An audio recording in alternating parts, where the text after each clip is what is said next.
ইতিমধ্যে আপুনি ইউক্ৰেইনৰ পৰা আহি পেলাই MBBS উত্তীৰ্ণ হৈ আহিলে ওদালগুৰি বা বিটিয়াৰবাসীৰ কাৰণে খুব মানে শুভ সংবাদ কঢ়িয়াই আনিলে কি ক'ব এই মুহূৰ্তত এই মুহূৰ্তত মই এইটোৱে ক'ম মই বহুত সুখিত ইমান 6 বছৰৰ জাৰ্নি ইমান ধুনীয়াকৈ শেষ হ'ল কষ্টও হ'ল তাৰ মাজতেই শেষ হ'ল সেইটো কাৰণে মই বহুত সুখিত ইউক্ৰেইনলৈ যোৱাৰ সময়ত আপোনাক কোনে উদগনিমূলক পৰামৰ্শটো দিছিলে পৰামৰ্শটো মই আৰু দেউতাই দুজনেই মিলি ফালে তেনেকৈ কৰিলোঁ বুলি ক'ব লাগিব কোনো তেনেকৈ মোক কোৱা নাছিলে দেউতা আৰু মই দুজনেই মিলি ৰিচাৰ্চ কৰিলোঁ তেনেকৈ কি কেনেকৈ যাব পাৰে বা কেনেকৈ এডমিশ্যন ল'ব পাৰে সেইটো তাৰপাছত গুৱাহাটীত তেনেকৈ খবৰ কৰিলোঁ এনেকৈ যাব পাৰে নেকি বুলি তাৰপাছত তেনেকৈ মানে সুধি মেলি তেনেকৈ আমি ডিচিজন এটা ল'লোঁ মই 2017 চনত 2017 পৰা 2023 6 বছৰৰ কোৰ্চ আছিলে সেইটো ইতিমধ্যে যিহেতু ৰিজাল্টটো ওলালে MBBSটো কমপ্লিট কৰিলে ঘৰৰ মানুহ আৰু ইফালে জিলাৰ বহুতৰে মানে আনন্দত উৎফুল্লিত তেনে ক্ষেত্ৰত ঘৰৰ আৰু ৰাইজক বা জিলাবাসীৰ কাৰণে কি থাকিব মই ঘৰৰ কাৰণেতো বহুতেই মানে ধন্যবাদ দিছোঁ ঘৰতো কাৰণ ইমান কষ্ট কৰিলে কষ্ট কৰি মোক পঠালে তেনেকৈ তাৰপাছত গোটেইখিনি সময় লাগি থাকিলে মোৰ লগতে তো মানে বহুত সেইটোৰ কাৰণে বহুত মনৰ বলটো লাগে সেইটোৰ কাৰণে মই সেইটো কাৰণে ধন্যবাদ দিবলৈ বিচাৰোঁ ঘৰত তাৰপাছত জিলাৰ কাৰণেও গোটেইখিনি মানুহকে মই ধন্যবাদ দিবলৈ বিচাৰোঁ যোনে মানে সুধি থাকে কি কেনেকৈ আছে কেনেকৈ নাই কেনেকৈ পঢ়া শুনা মই সেই সকলো মানুহকে মই ধন্যবাদ দিবলৈ বিচাৰোঁ সদূৰ ইউক্ৰেইনলৈ যিহেতু পঢ়ি সমাপ্ত কৰি আহিলে পঢ়া সময়ত তাৰ যিটো এনভাইৰনমেণ্ট যিটো পৰিৱেশ সেই পৰিৱেশটোৰ বিষয়ে অকণমান ক'ব ষ্টাৰ্টিঙৰ ফাৰ্ষ্ট টু থাৰ্ড ইয়াৰ বুলি ক'লে ফাৰ্ষ্ট 3 বছৰটো মোৰ ভালেই গ'ল 2020ত ক'ভিড আহিলে ক'ভিডৰ সময়ত তাতে অলপ কষ্ট হ'ল কাৰণ আহিম বুলি ক'লেও আহিব নোৱাৰোঁ তাৰপাছত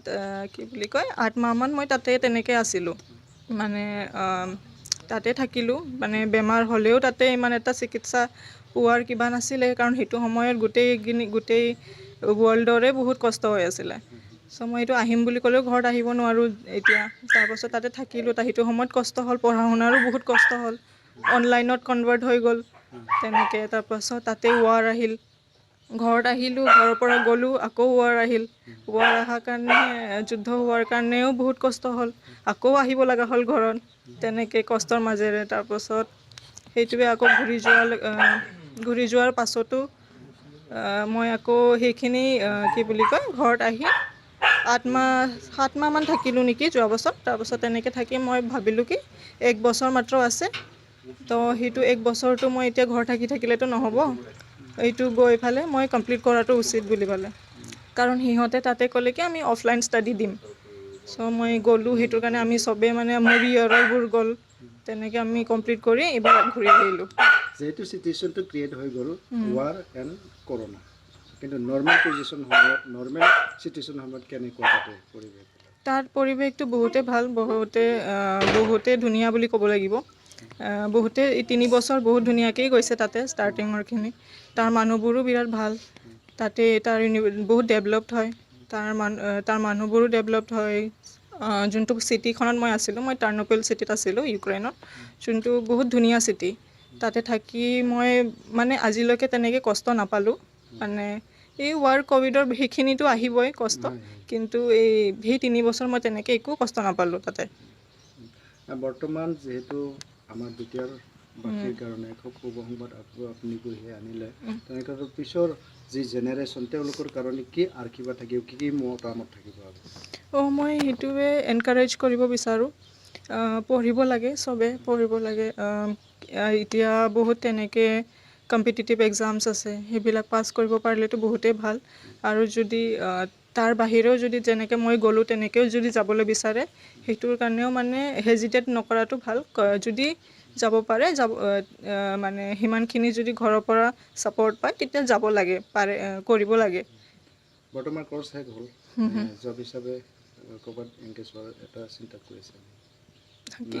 বৰ্তমান আপোনাৰ যি কোৰ্চ সেই কোৰ্চটো শেষ হ'ল বৰ্তমান জবৰ কাৰণে বা আপোনাৰ যিকোনো প্ৰাইভেট নিজাববীয়াকৈ হ'লেও কিবা চিন্তা কৰিছে মই এতিয়া মই আগে লাইচেঞ্চৰ কাৰণে মই এইটো এক্সাম দিবলৈ লাগিব ইয়াতে চ' মই এই লাইচেঞ্চটো পোৱাৰ পাছত ইণ্টাৰ্ণশ্বিপ আৰু প্ৰেক্টিচ কৰাৰ পাছতহে মই সেইখিনি ডিচিজনটো ল'ব পাৰিম পাছত গৈ কিবা মই নিজে কৰোঁ নে হস্পিটেলত চাকৰি কৰোঁ সেইটো যিহেতু ওদালগুৰি খুব বেকৱাৰ্ড প্লেচ হিচাপে বেমাৰী চোৱাৰ কোনো এটা সুবিধা ইয়াতে নাই তেনে ক্ষেত্ৰত কিবা চিন্তা কৰিছে নেকি বিটিআৰ বা ওদালগুৰিৰ কাৰণে তেনেকৈ মই ভৱিষ্যতৰ কাৰণে ভাবোঁ নিশ্চয় ভাবোঁ কি মই কিবা এটা কৰিব পাৰোঁ কৰিব পাৰিলে বহুতেই ইয়াৰ অঞ্চলৰ মানুহৰ কাৰণে ভাল হ'ব কিন্তু ইমান এতিয়ালৈকে মই তেনেকৈ মনত আনিব পৰা নাই কি কেনেকৈ কি প্ৰচেছেদি মই কৰিব পাৰোঁ মই যদি ছেটেল হৈ যাওঁ তাৰ পাছত মই নিশ্চয় কৰাৰ মই এইখিনি আশা ৰাখিছোঁ হয়তো এইটো কৰিব যাওঁতে বহুখিনি সহযোগ লাগিব পলিটিকেলি বা চৰকাৰৰ পৰাও তেনে ক্ষেত্ৰত কি ক'ব চৰকাৰৰ পৰা সেইখিনি পাছত গৈ যদি পাওঁ সেইটোৰ কাৰণেতো মই বহুত সুখিত হ'ম তেনেকৈ যদি দিয়েগৈ আৰু সেইখিনি মই এই মুহূৰ্তত ক'বলৈ মোৰ সেইখিনি কিবা নাই পজিশ্যন নাই এতিয়া মই খুজিম বুলি ক'লেও নোৱাৰোঁ কিন্তু পাছত গৈ মই নিশ্চয় আশা কৰিছোঁ কি তেনেকৈ যদি মই ছেটেল হৈ আহোঁ মই যদি বিচাৰোঁ যাতে চৰকাৰৰ পৰা মই অলপ সহায় পাওঁ ধন্যবাদ আমাৰ চেনেলৰ ফালৰ পৰা আপোনাৰ অশেষ ধন্যবাদ দি পেলাই আদৰণি জনাইছোঁ ধন্যবাদ থেংক ইউ